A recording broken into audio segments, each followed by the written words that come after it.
I'm going to try to whiz through this in the hour that we've had allocated, because there is, luckily for everyone, no rule changes this year. The FIH has decided to consolidate all the rules that have been introduced over the last 3, 4, 5, 6 years.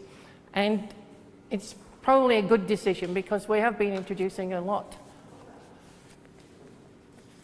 And the reason a lot have been introduced is because there are 3 committees in the FIH that are responsible for what umpires do out on the field and which players have to be aware of and what coaches have to be aware of. Let me just, I brought these out tonight because I've printed off.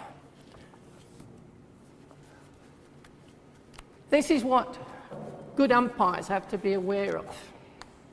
Right, just look how thick it is. This is put out by the FIH Umpires Committee, and it's the smallest of the lot. And that's what we're going to be looking at tonight. I say the FIH Umpires Committee because with a fair amount of derision in my tone, because there are people on the FIH Umpires Committee who've never umpired a game of hockey in their life.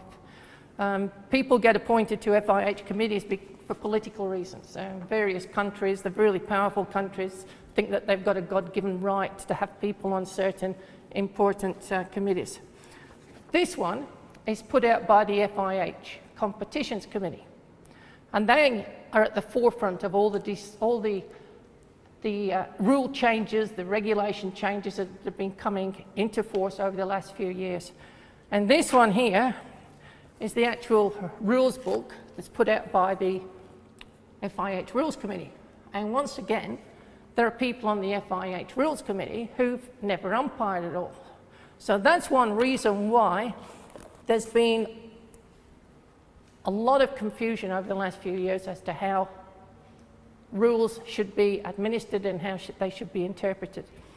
I think those of you that have been here in the past will probably remember that I've got a really classical memory in my mind of an Olympic qualifying tournament that I was at, and it was a combined men's and women's.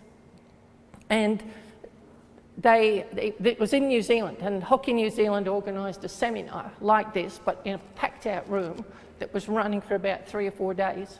And each night they asked one of the men umpires and one of the women umpires to do a presentation. And one night I went in and my presentation was on fitness for umpires. And the guy that was with me was a British guy called Graham Nash. And he was talking about the rules of the game. So he had the little rules book. This is enlarged, obviously. So he had the little rules book with him and he said, no doubt you've all got a rules book with you. And all these Kiwis were going, yeah. And he said, okay, the best thing you can do with that is this. And he threw it away.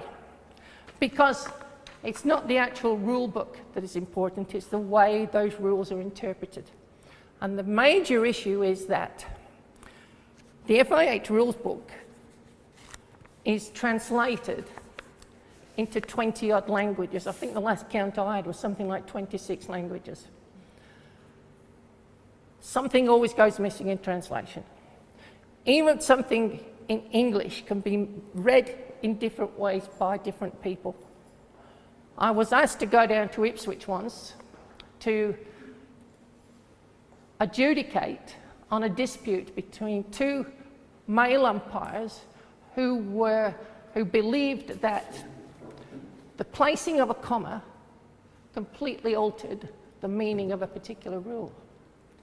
So it's up to me to sort that out and once again tell them that what's written down there isn't important. It's the way that the rule is interpreted that's the only thing that really matters. There was a time when there were just 4 people that did all that interpreting, and I was one of them.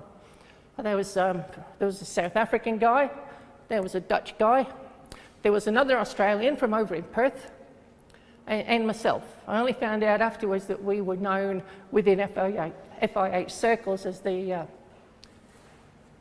umpiring mafia.